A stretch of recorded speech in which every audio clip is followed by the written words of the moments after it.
بسم الله الرحمن الرحيم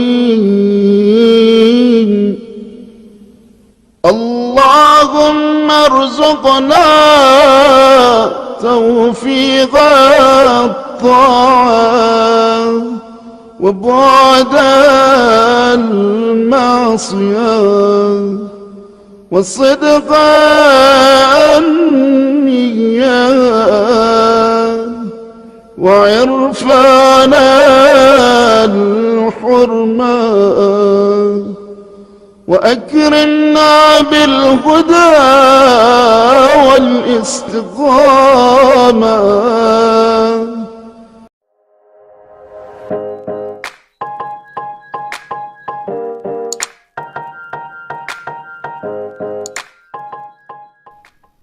Bismillahirrahmanirrahim. Assalamualaikum warahmatullahi wabarakatuh. Alhamdulillahirabbil alamin. Wa sallallahu ala khairi khalqihi ajma'in Muhammadin wa alihi at-tayyibin at-tahirin. Kita masih akan melanjutkan renungan kita tentang doa yang diajarkan oleh Al-Imam Al-Mahdi ajjalallahu farajahu syarif. Allahumma rzuqna taufiqat ta'ati wa bu'dal ma'siyah wa sidqan niyyati wa irfanal hurmah.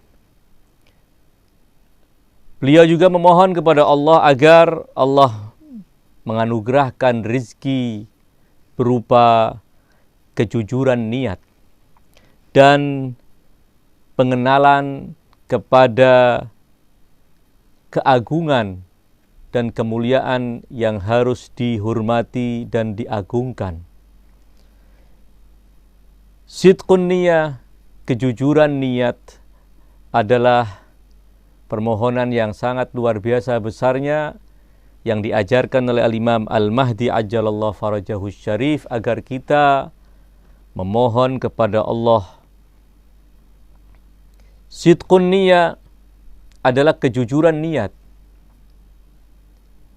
Karena kehidupan ini, semua aktivitas dalam kehidupan ini, perilaku seorang hamba akan ditentukan oleh niatnya.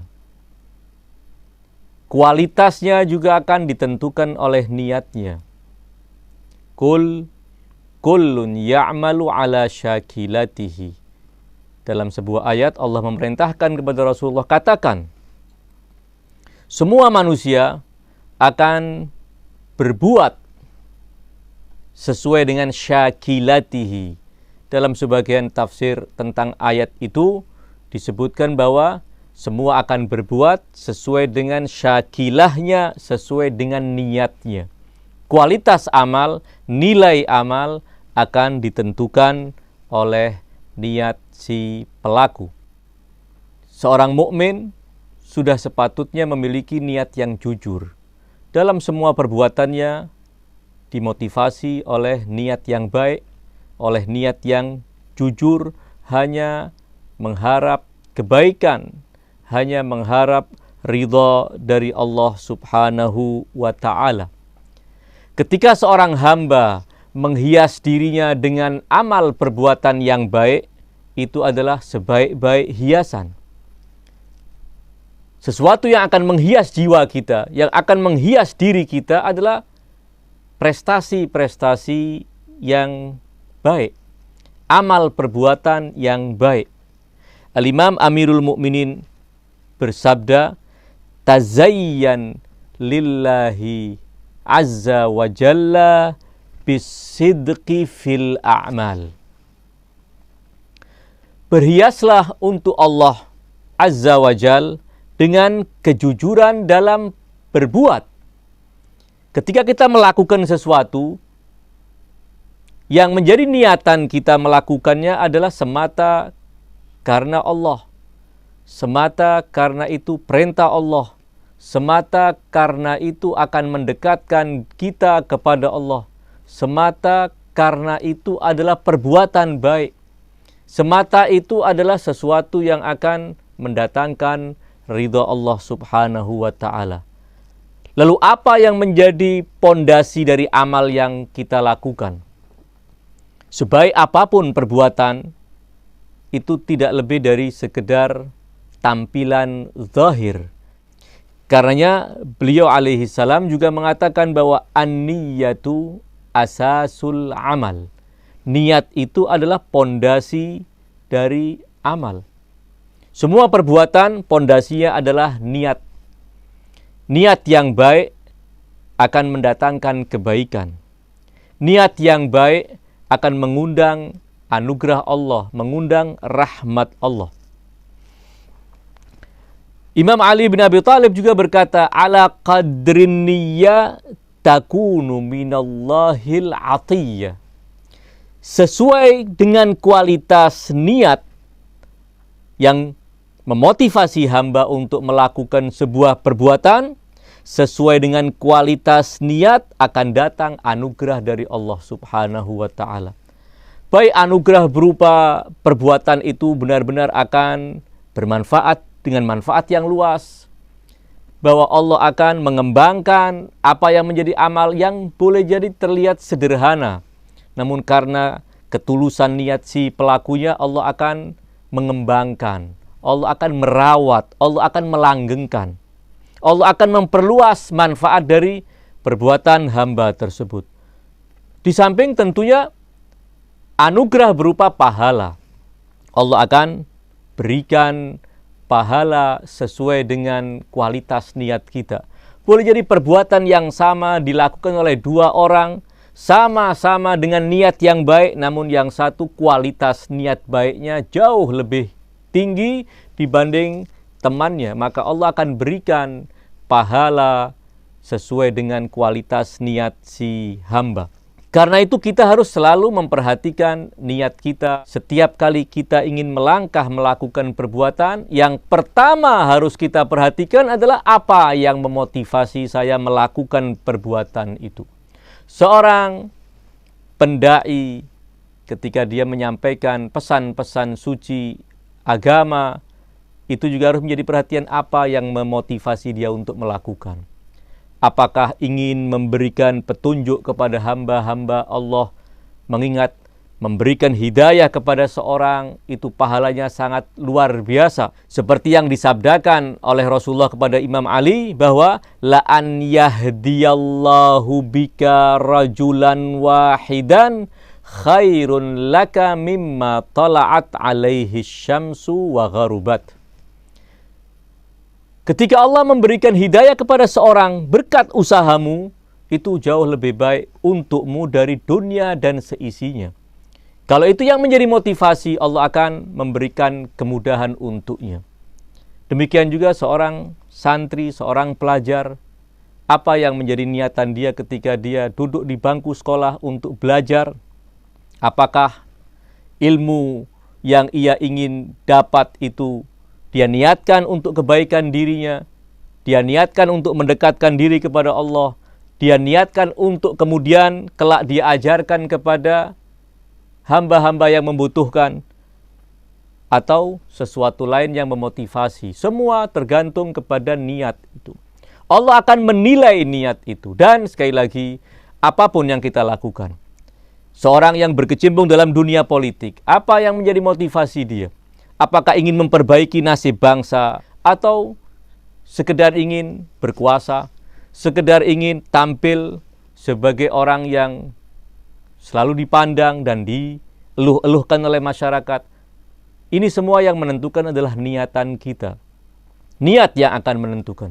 Jadi sekali lagi, apapun, siapapun kita, apapun pekerjaan kita, niat adalah yang menjadi penentu. Dan niat itu ada dalam hati, bukan sesuatu yang diucapkan. Boleh jadi kita mengucapkan bahwa apa yang saya lakukan demi Allah, murni karena Allah, bukan karena sesuatu yang lain. Namun ketahuilah, boleh jadi orang bisa tertipu dengan ucapan-ucapan kita yang manis, yang seakan benar-benar saya melakukannya dengan ketulusan. Namun Allah Subhanahu wa ta'ala tidak bisa ditipu. Allah Maha mengetahui, ya'lamus sirra wa akhfa. Allah mengetahui yang rahasia dan yang lebih samar dari apa yang kita anggap sebagai rahasia.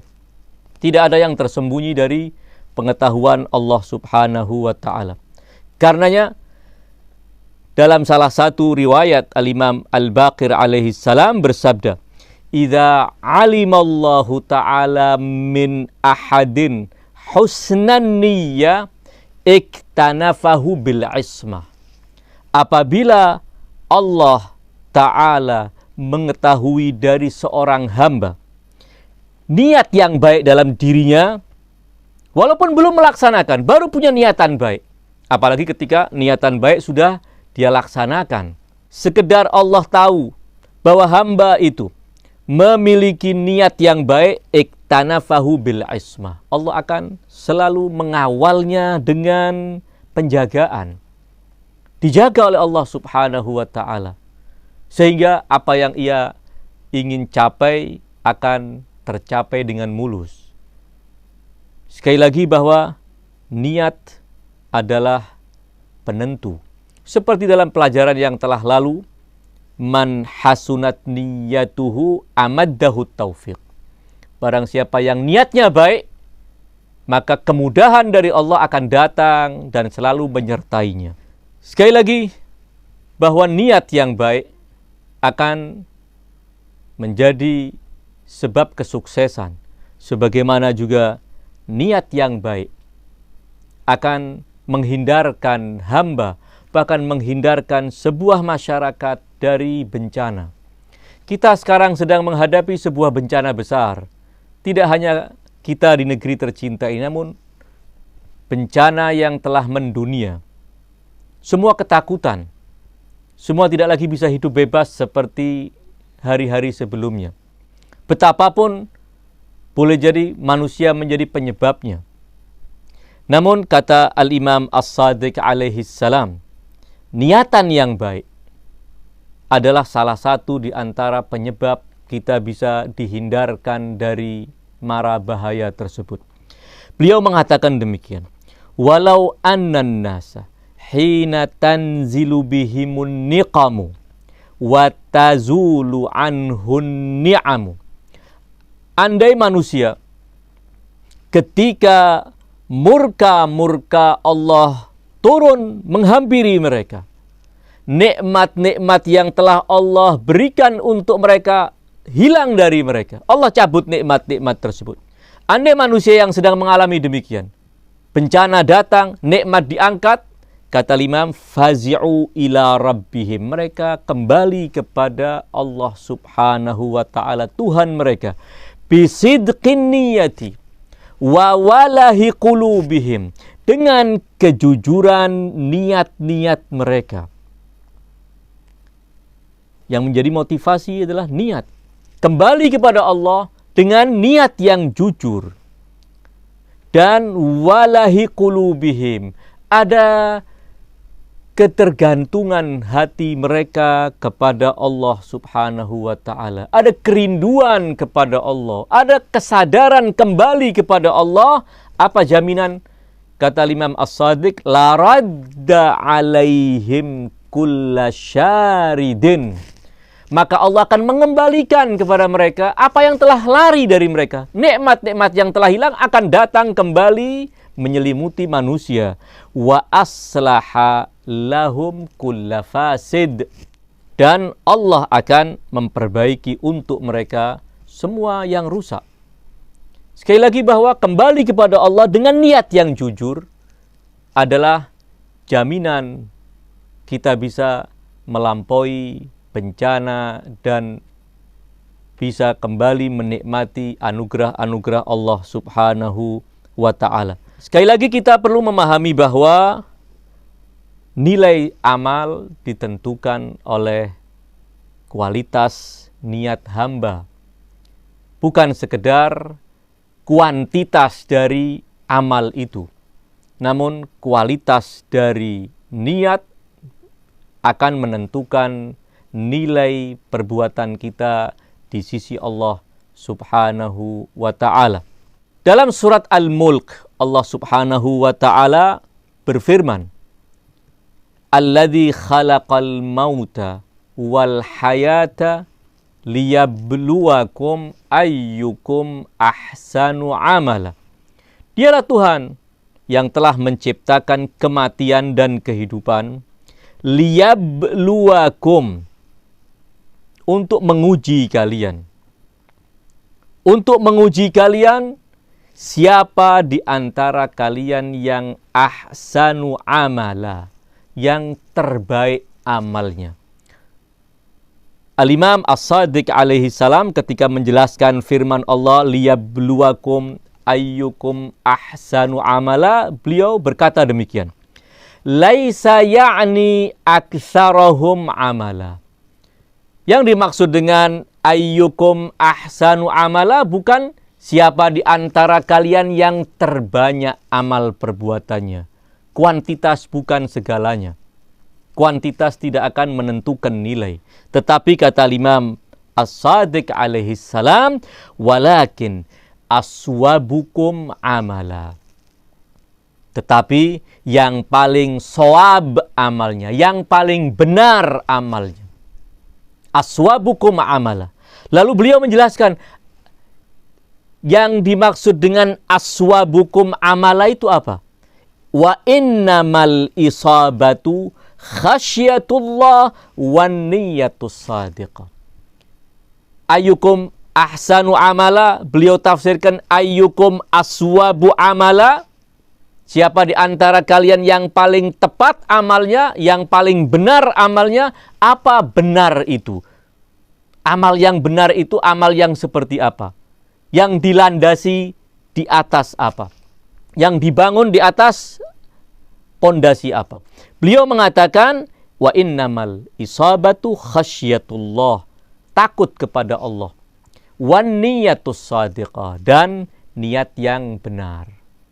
Jadi amal perbuatan harus didasarkan kepada penghambaan kepada Allah Subhanahu wa taala dan dibangun di atas niatan yang baik.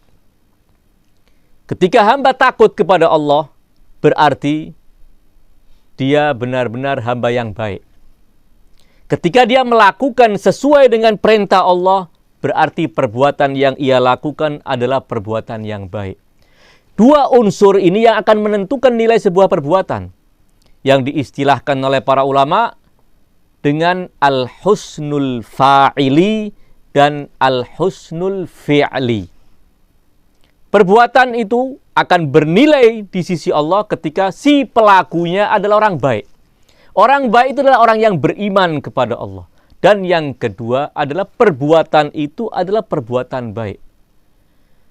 Perbuatan buruk yang dilakukan oleh seorang yang beriman kepada Allah tidak bernilai.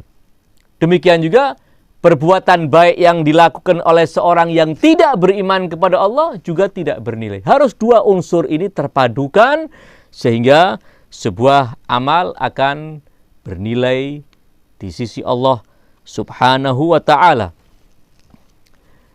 Ini bagian pertama dari paragraf kedua doa Imam Al-Mahdi. Allahumma rizukna taufiqat ta'a wa bu'dal ma'siyah. Kemudian paragraf kedua, wasidqan niyati wa irfanal hurma. Mengenal irfan, mengenali al-hurma. Yang dimaksudkan dengan al-hurma bukan hal-hal yang Allah haramkan, bukan. Namun yang dimaksudkan dengan al-hurma adalah hal-hal yang telah Allah muliakan. Ada sesuatu yang Allah muliakan, kita juga harus memuliakannya. Untuk memuliakan sesuatu yang Allah muliakan, tentu terlebih dahulu kita harus mengenali apa saja yang Allah muliakan, apa saja yang Allah agungkan. Setelah kita mengenalinya, baru kita memuliakan dan mengagungkan apa-apa yang Allah agungkan. Ka'bah adalah tempat ibadah yang Allah agungkan. Kita pun harus mengagungkan Ka'bah. Pribadi agung Rasulullah sallallahu alaihi wasallam adalah pribadi yang telah diagungkan dan dihormati oleh Allah Subhanahu wa taala. Karena kita pun harus mengagungkan beliau dan menghormati beliau.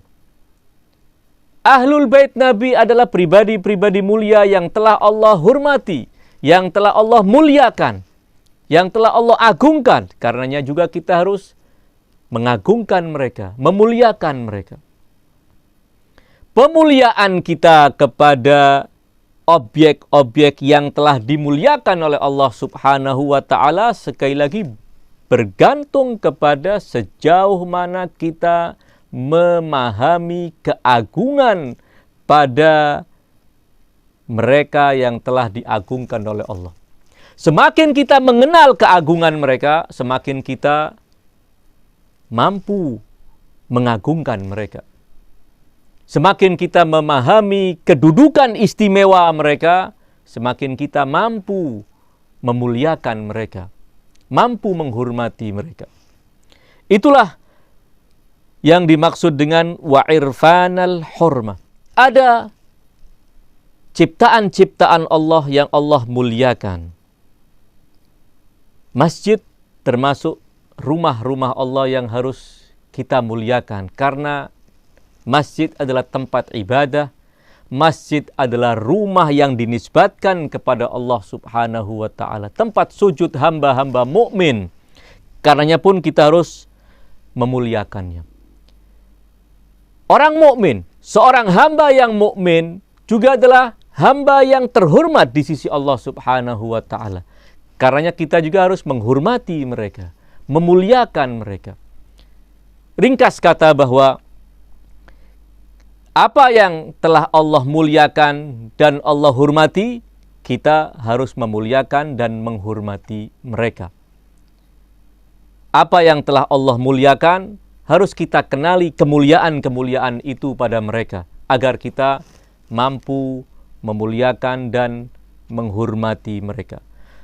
Ar-Rasul sallallahu alaihi wasallam adalah manusia termulia. Ahlul Bait adalah manusia termulia setelah Rasulullah sallallahu alaihi wasallam. Karena mereka adalah hamba-hamba pilihan Allah yang telah menyandang kesempurnaan. Karenanya dengan doa wa'irfanal hurmah, kita diajak untuk memahami kemuliaan-kemuliaan Rasulullah, memahami dan mengenali kemuliaan-kemuliaan Ahlul Bait. Agar dengan itu kita bisa menghormati mereka, bisa memposisikan mereka seperti yang Allah maukan agar kita mendudukkan mereka. Mudah-mudahan renungan ringkas Munajat Al-Imam Al-Mahdi Ajjalallahu Farajahu Syarif mampu mendorong kita untuk lebih mendekatkan diri kepada Allah Subhanahu wa taala melalui kejujuran niat dan penghormatan kepada manusia-manusia terhormat di sisi Allah Subhanahu wa taala. Wa sallallahu ala khairi khalqihi ajma'in Muhammadin wa alihi at-tayyibin at-tahirin wa ghafarallahu lana wa lakum amin. Wassalamu alaikum warahmatullahi wabarakatuh.